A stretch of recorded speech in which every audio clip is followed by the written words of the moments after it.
네, 2020년 12월 16일입니다. 오늘은 방희선 변호사님, 젊은 분들은 잘 모르시겠지만 1997년에 사법파동을 일으킨 주인공입니다. 수원지법의 판사로 계시면서 그때 경찰이 가혹행위를 했다고 판사가 오히려 경찰서장을 고발해가지고 아주 사법파동을 일으켰죠. 그 외에도 뭐 헌법소원도 내시고 사법개혁을 위해서 많이 주장을 하셨던 분인데, 이분께서는 성향으로 보게 되면 민변에 당연히 계셔야 될 것 같은데 민변에 또 가시지도 않으셨어요. 그 후에 이제 법원을 나와가지고 동국대학교 법대 학장을 하시고 지금 변호사로 계십니다. 어떻게 보면 윤석열 총장의 먼저 모델이라고 할 수 있겠죠. 법원에서 이렇게 재임용이 안 돼갖고 탈락이 되는 그런 수모를 겪으셨는데, 우리 방 변호사를 모시고 27년 전의 일을 떠올리면서 윤석열 검찰총장 사태를 한번 정리해 보도록 하겠습니다. 네, 지금 어떠십니까?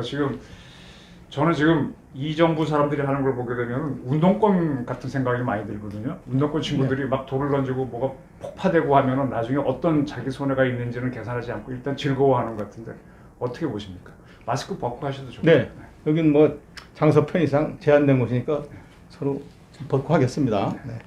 참, 그리고 처음 제가 얼굴을 뵈드리는 것 같은데, 소개한 말씀 중에 한 가지는 제가 좀 정정해야 될 것 같아서, 97년이 아니고 그 수원법원은 제가 마지막에 했던 곳이고, 원래 91년도인가에 목포 지원했을 때 그때 경찰을 제가 직권 고발했었고, 예, 그것 때문에 몇 년 동안 계속 제가 뭐 법전에서 이런저런 평판에 시달리다가 나중에 97년도 수원법원에 와서 옷을 벗은 상태입니다. 네. 하여간 계속 우리 사법부의 우리 문제를... 법조의 여러 오랫동안 해묵은 문제를 제가 여러 각도로 지적을 해서 문제제기를 해왔었는데, 그런 부분들이 현재까지 그렇게 썩 만족스럽지 않게 지지부진하게 남아있는 상태라서 오늘은 법 취지에 혼란도 오는 게 아닌가 싶은 생각이 듭니다. 네. 그럼 큰 틀에서 지금 현 정부 여당이 하는 거는 저는 운동권적인 시각으로 보는데 어떻게 보세요?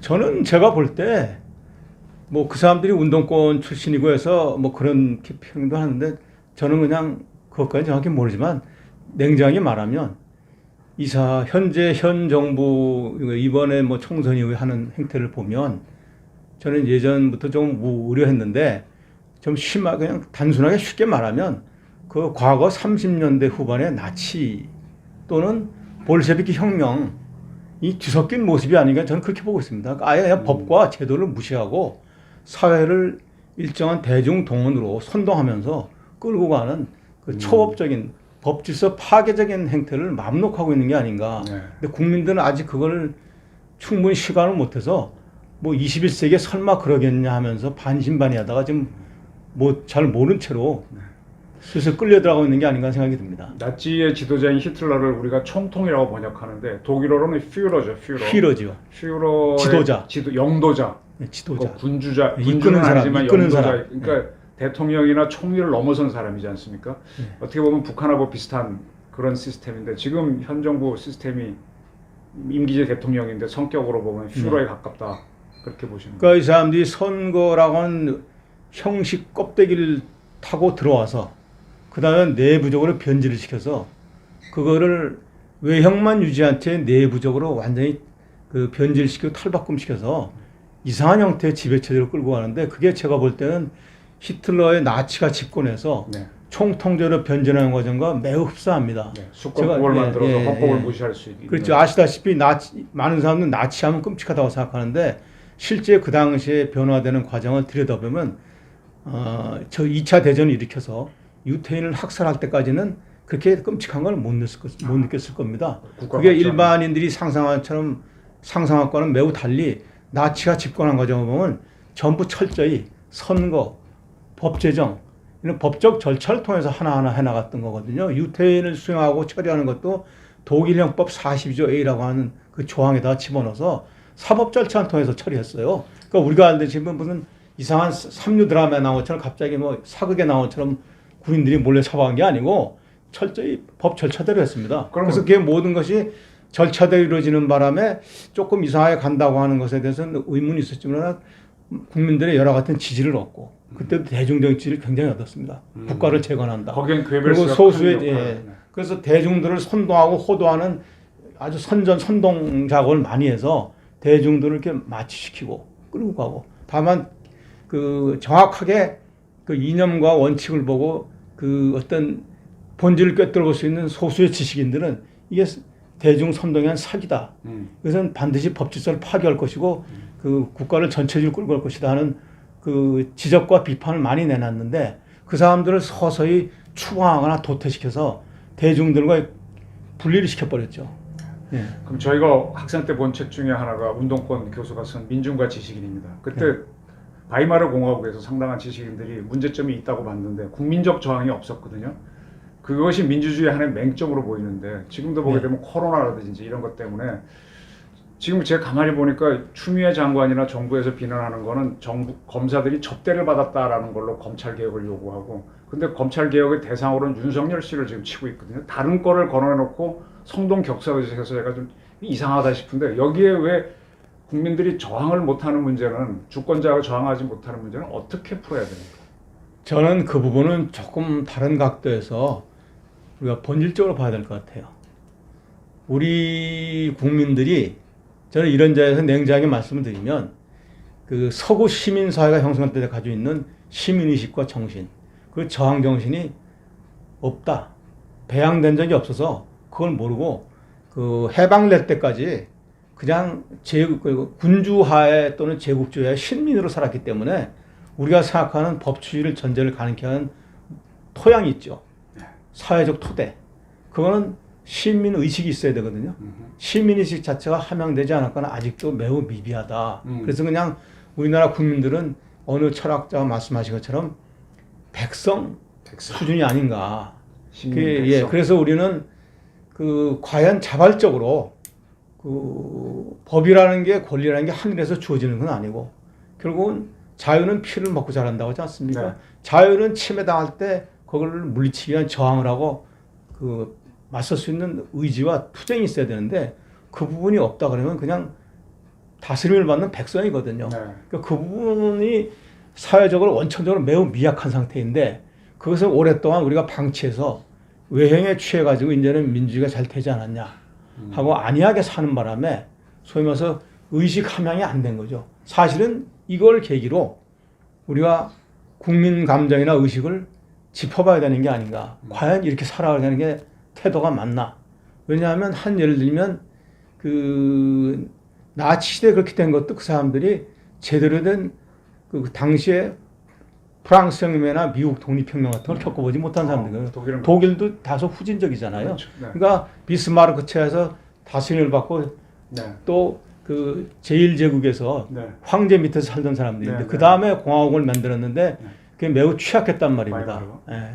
국민의식이 견제가 취약했기 때문에 어떤 형식적 제도의 틀을 쓰고 잘 끌고 가면 사람들은 복종하고 끌려가는 것이거든요. 그러면 지금 그래서 그게 이제 그거를 2차 대전을 마지막 순간에 와서 파멸이 이른 다음에 이게 히틀러 시대 약 30년대 중반부터 2차 대전 폐망할 때까지 거의 10년간이 이게 완전히 허망한 사기극이었고 온 국민 전체가 노란한 이상한 그 마취 현상이었다는 걸 뒤늦게 깨닫고 2차 대전이 끝나고 나서 독일에서 그래서 대대적으로 자성이 일어나서 지식인이나 법학계에서 자성이 일어나서 신자연법론을 들고 나와서 나치 시대 또는 바이마르 공화국 시대부터 이어져 온 그 형식적 법치주의는 별 의미가 없다. 아하. 이것을 실질적인 법치주의로 영국이나 미국 선진국처럼 바꿔야 된다고 해서 그때 법치주의의 내용을 아예 바꾸고 그러니까 형식만 발부하면 되는 것이 아니라 내용과 절차적 정당성이 중요하고 그 내용도 법의 본질에 맞아야만 된다.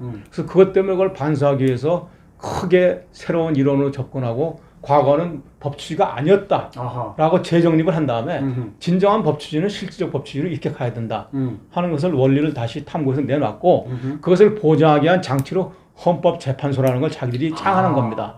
국가 권력을 헌법이 실질적으로 모든 국가 권력을 통제하지 못하면 그럼 헌재를 만든 데가 처음 만든 나라가 독일인가요? 그때 아마 독일 오스트리아 쪽에서 처음 만들었죠. 그런 이론이 나왔습니다. 국가의 대통령을 비롯한 모든 국가 권력은 헌법하에 실질적으로 헌법하에 지배돼야 된다. 그 지배되기 위해서는 모든 국가 권력은 헌법적 심사를 받아야만 된다고 해서 심지어는 독일은 그러니까 입법, 행정, 사법 관리 것 없이 재판도 헌법재판소의 통제를 받게 합니다. 재판을 통해서도 역시 기본권이 침해될 수 있다. 법치를 딱 헌법에 의한 통치를. 헌법이 국가 전체를 완전히 지배하게 만들어 놔야 된다. 그리고 국민 저항권도 들어가는 건가요? 그렇죠. 국민 저항권이 들어가죠. 그래서 기존의 어떤 형식적인 제도가 제대로 기능을 발휘하지 못할 때는 이 헌법이 최고의 주권이기 주권자인 때문에 국민에서. 이 헌법을 수호하기 위해서는 국민이 직접 나서서 국가 권력을 저항을 해서 무너뜨릴 수도 있다. 그게 독일의 그게 헌법에 의한 권리다. 지금 독일 헌법이 그런 예, 정신인 예. 거죠. 그럼 대한민국은 4.19도 치렀고요. 또 이 정부 사람들이 좋아하는 87년 6월 사태도 겪었고 또 수많은 민주항쟁이 있었는데 우리 국민들은 이 저항권이라는 개념을 못 갖고 있는 건가요? 아직도? 우리나라는 아마 그런 데 대한 인식 자체가 거의 없을 걸로 알고 있습니다. 부족합니다. 예, 그냥 강단에서 일부 소수 전문가만 학생들에 알고 의한 있고. 운동이었지. 예, 그리고 국민 지금 전체가. 말씀하신 여러 사항은 제가 볼 때 서구의 시민혁명과는 매우 결이 다릅니다. 그 국민 수준이 아직 시민이 되지 못했다. 그렇죠. 그렇게 왜냐하면 한 예를 들면 내가 더 근래에 조금씩 보고 느낀 게 있는데 미국의 독립혁명이 어떻게 일어났는지는 다시 잘 모르죠. 네, 이정우 정확하게 장께서도 모르죠. 그냥 뭐 보스턴 차 치파사 사건, 사건이 네. 났다 뭐 어쨌다 해서 네. 갑자기 무슨 해프닝처럼 생겼는데 그렇지가 않습니다. 아유 죄송합니다. 전화가 갑자기 와서. 그러면 되니까. 네, 그러게 됐네. 그 보스턴 티파티가 몇몇 단편적으로 알려져 있는데 그걸 좀 자세히 정확하게 독립 전쟁 과정을 보면요, 그게 전형적인 시민의식의 발로로 압제에 대한 저항을 합니다. 네. 영국이 식민지 경쟁을 하면서 자꾸 모든 재정이 늘어나고 병이 딸리니까 식민지를 수탈하기 위해서 우리가 일제 식민지 수탈을 얘기하는데 그것도 매우 근시안적인 겁니다. 전 세계 식민지가 제국주의가 19세기 어떻게 이루어졌는지 봐야 됩니다. 네. 18, 19세기. 네. 식민지는 다 수탈이 이루어집니다. 다 수탈 대상이죠. 예, 그래서 영국에서 그 온갖 세금을 계속 부과합니다. 본토인과는 달리. 그렇죠. 미국 의회가 식민지 없으니까 주민에서. 마음대로 부고. 예, 아니 뭐 자기들이 뭐 간단한 건 자치회를 만들었는데 음. 그 영국에서 국왕의 명으로 계속 온갖 세금을 증세라고 부과하니까 이거 못 살겠다. 우리도 이렇게 해서 수탈당하면 못 살겠다고 시민들이 불만이 일어나는데 불만만 일어나서 웅성거리는 것이 아니라 그 사람들은 바로 시민식이 있었기 때문에 그 액션으로 들어갑니다.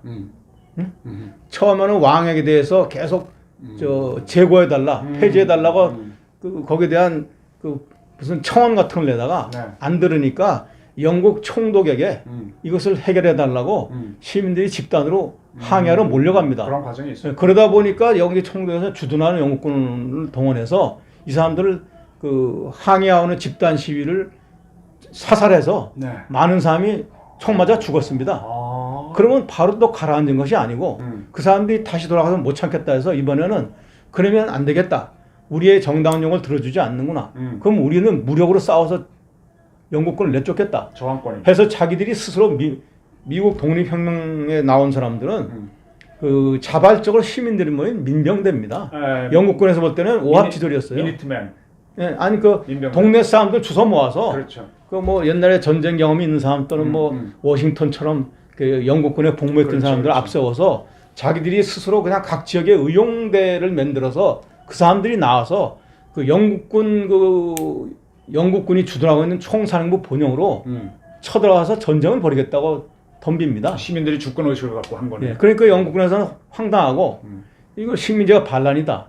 이제 본토에서 증언을 하면서 더 제압하겠다고 오는데 그때 미국 주 13개 주가 대륙회의라고 열지 않습니까? 대표들이 모여서 이제 본격적으로 영국과 전쟁을 벌여서 우리의 주권을 찾을 수밖에 없다. 전면전으로 들어가자라고 결의를 해서 자기들이 독립선언하면서 정식으로 이제 붙는 거죠.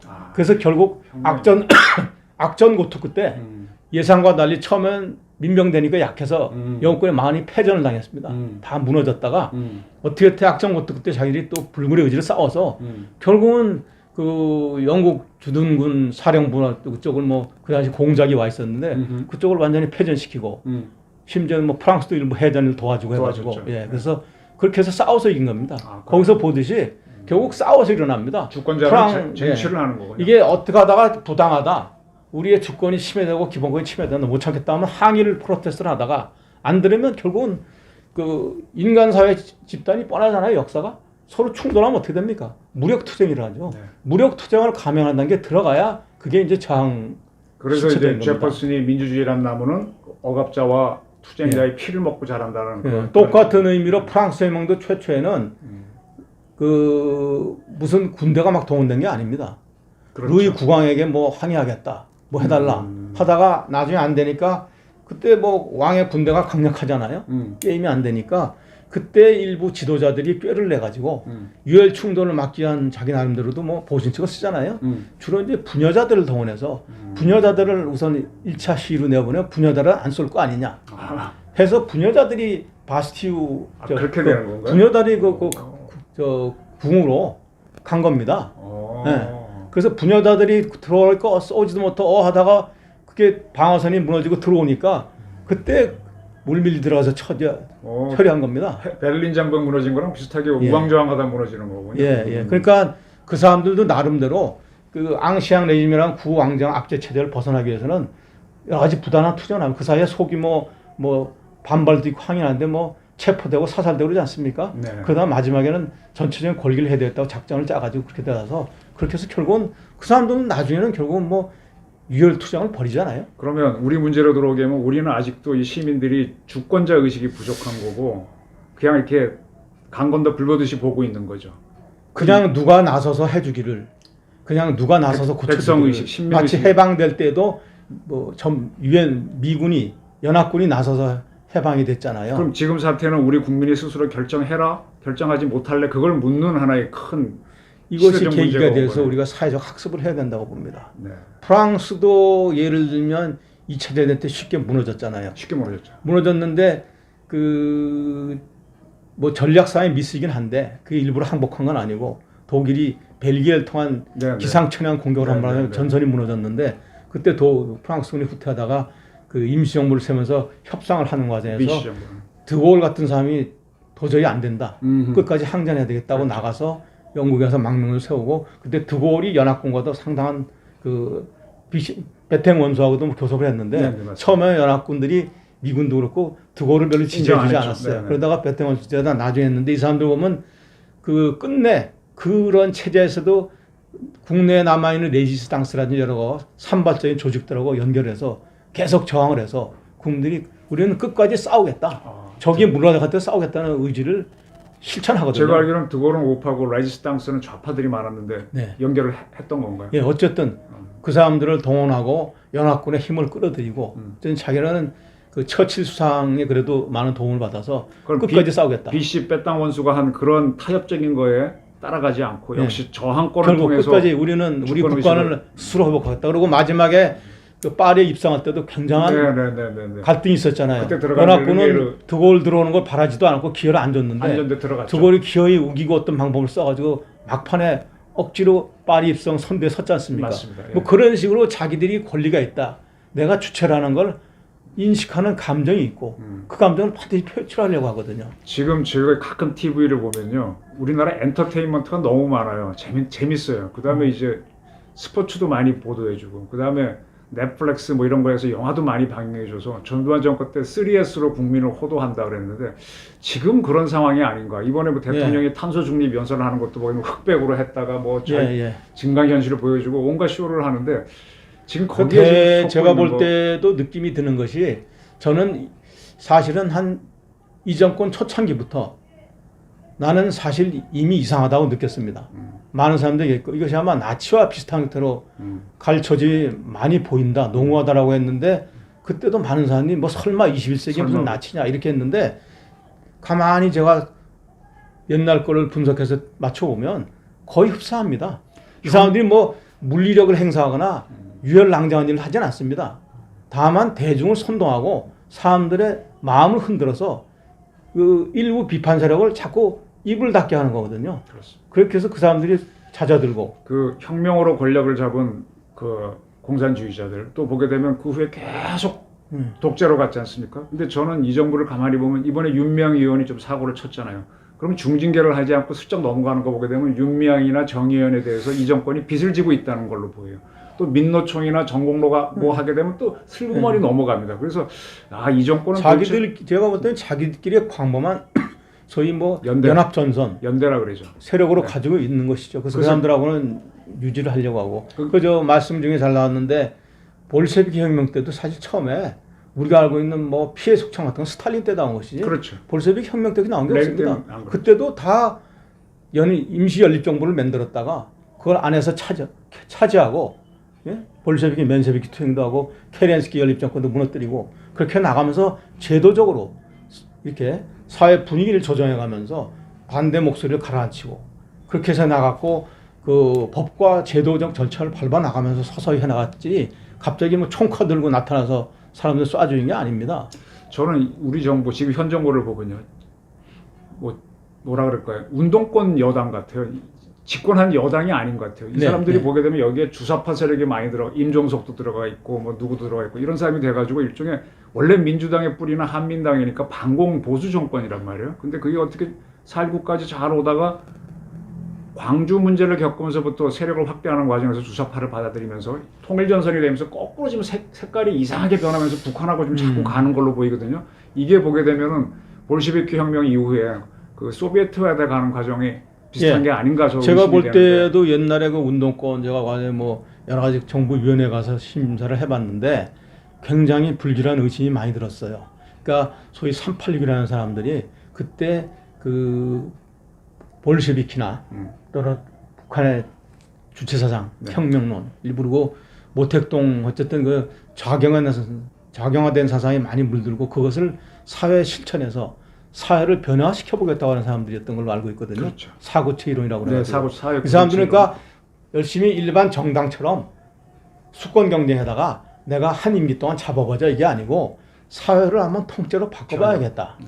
하는 변혁 운동을 했던 건데 이 사람들이 선거라는 과정을 매개체로 들어오면서 서서히 암세포처럼 세력을 넓혀가지고 사회 저변을 차지한 다음에 결국은 결정적인 시기가 와서 자기들이 그 국가 통치권이라고 부르는 총체적 행정권을 쥐고 나니까 그걸 이용해서 이제는 드디어 찬스가 왔다. 여기서 마지막으로 제대로 다 해야 되겠다 해서 확산시켜서 이제 다시는 다른 세력이 못 들어오게 우리가 구축을 하자 하면서 뭐 수십 년 집권론이 나온 게 아닌가. 네, 그래서 진지전에서 기동전으로 가는 거고 그 전 단계를 보면 국정원에 국정원 개혁발전위원회가 들어가서 소스코드까지 다 지니고 검찰에도 또 무슨 위원회가 들어가서 다 뒤집어 놓고 그러니까 정상적인 민주제도가 작동을 한다면 한 임기 동안 5년 동안 미국처럼 또 다른 나라처럼 뭐 이번에 우리가 이겼다.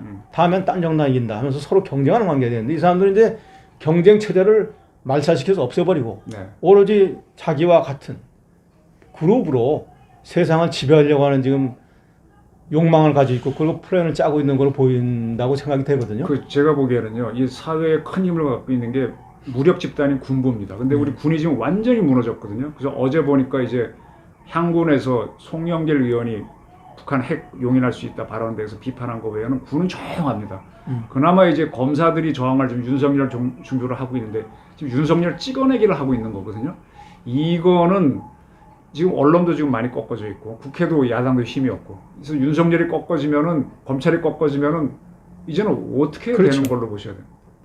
볼까요? 그 상당히 제가 볼 때는 상당히 우려스럽고 비극적인 일인데 지금 말씀대로 과거 우리가 든 예 19세기 20세기 서구 사회 변화 때와 달리 든 예는 우리가 좀 더 21세기가 되는 바람에 근대적인 제도를 외형적이나마 수입했기 때문에 그때와는 좀 다른 제도적인 잔재가 좀 더 남아 있어요. 검찰이나 사법이라는 잔재가 좀 더 남아 있는 셈이죠. 아직은 이 성체가 보루가 바뀌거나 무너지진 않았어요. 일부 공약을 해서 흔들지만 그래서 이제 그것이 남아 있는 제도적 장치로는 자기들이 아까 말씀드린 그런 온갖 사회 변화를 시도하는데 눈에 띄는 가장 가시적인 걸림돌이니까 그것을 돌파해서 제거해야 되겠다.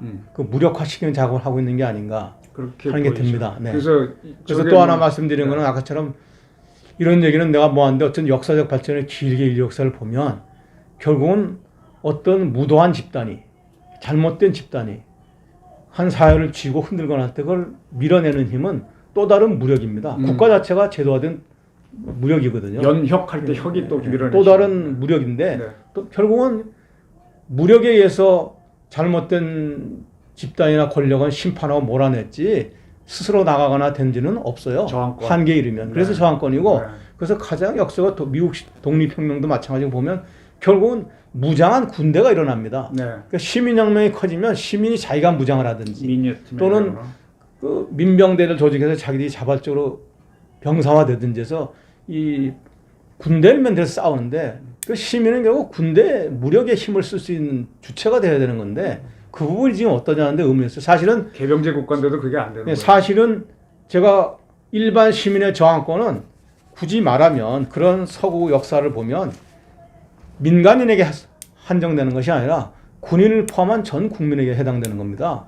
그러니까 군인이 자꾸 우리는 과거의 나쁜 역사 때문에 이렇게 어떤 거기에 대한 트라우마를 가지고 있었는데 좀 다른 차원에서 군인도 국민의 한 사람으로 가지고 있는 무력을 이용해서 잘못된 집단을 축출하고 헌법을 수호하는 것은 올바른 국민의 저항권의 한 행사이다 라고 하는 것이 민간인과 군인과도 서로 의식이 공유될 필요가 있어요. 그래서 뭐라 해야 돼? 만약에 히틀러 시대의 말기에 한번 마지막에 시도가 있었지 않습니까? 네. 슈타우펜베르크하고 무슨 발키리 작전인가? 네, 네. 그게 성공했으면 제가 볼 때 그것은 독일 세계 모든 법 학계에서 그것은 군사와 그때는 국회의원들도 관여됐고 정치인도 관여됐죠. 그 종합적인 그 저항권에 의한 국가 회복이라고 했지 그것을 쿠데타라고 하지 않았을 겁니다. 그걸 쿠데타라고 볼 수가 없죠. 쿠데타는 일부 군인들이 정치적 욕망으로 권력을 탈취해서 하는 것이지 국가가 위기에 처해서 국가를 바로잡고 헌법 질서를 수호하기 위해서 이 잘못된 집단을 밀어내는 것은 국민의 저항권이나 기본권의 도리고 헌법의 수호자의 역할이지 그건 쿠데타가 아니다. 자, 지금 이 정부가 하는 걸 보게 되면은 윤석열 총장을 징계위로 보낼 때 감찰위원회에서 전원 반발했단 말이에요. 그다음에 검찰의 전국 검찰의 3분의 1이 넘는 숫자가 1,000명 이상이 성명을 발표했고, 그다음에 지금 어제 열린 그 징계위원회도 가만히 보면 그 안에서 굉장히 자신 없는 모습이 보여요. 정직 2개월이고 밤 12시를 넘겨서 4시 발표한 거는 자기들도 살아야 되겠다는 게 보이는데 좀 볼 때는 이상한 소국 같으죠. 코미디죠. 근데 이거를 어제 보게 되면 문 대통령은 국무회의에서 밀어주는 발언을 했단 말이에요. 그러면 이 사람들도 이게 밀긴 미는데 자신이 없는 걸로 보이거든요. 국정을 과연 컨트롤할 수 있는 실력이 있는 건지 이러다가 자폭하는 건 아닌지 좀 지뢰를 밟아놓고 그래서 제가 볼 춤추는 때는 것 같아요. 지금은 그 묘한 뭐랄까 그 묘한 경계상에 서 있는 변수 시기 같아요. 정직 2개월. 그러니까 이 사람들이 처음에 해임으로 몰아붙이려고 했던 것이 거의 명확하지 않습니까? 그렇죠. 해임은 해보나 마나 그건 바로 이제 법원에서 심각하기 때문에 지난번 가처결정도 그렇죠. 있어서 이거는 검찰청의 임기를 무너뜨리는 행위이기 때문에 법원에서 신속하게 결정을 낼 가능성이 너무 높아요. 그렇죠. 그러니까 본질을 침해한다고 해서 그러니까 이거는 그렇게까지 하면 그야말로 3일 차나가 되든 며칠 차나 되든 바로 무너져서 헛일이 되니까 자기들이 아무나 힘을 못 쓰고 소용이 없어지잖아요. 네. 그러면 상대방을 무력화시키는 것을 조금 더 시간을 끌어서 최대한 그래서 상대방이 움직이지 못하는 경우는 버는 게 덕책이 아닙니까?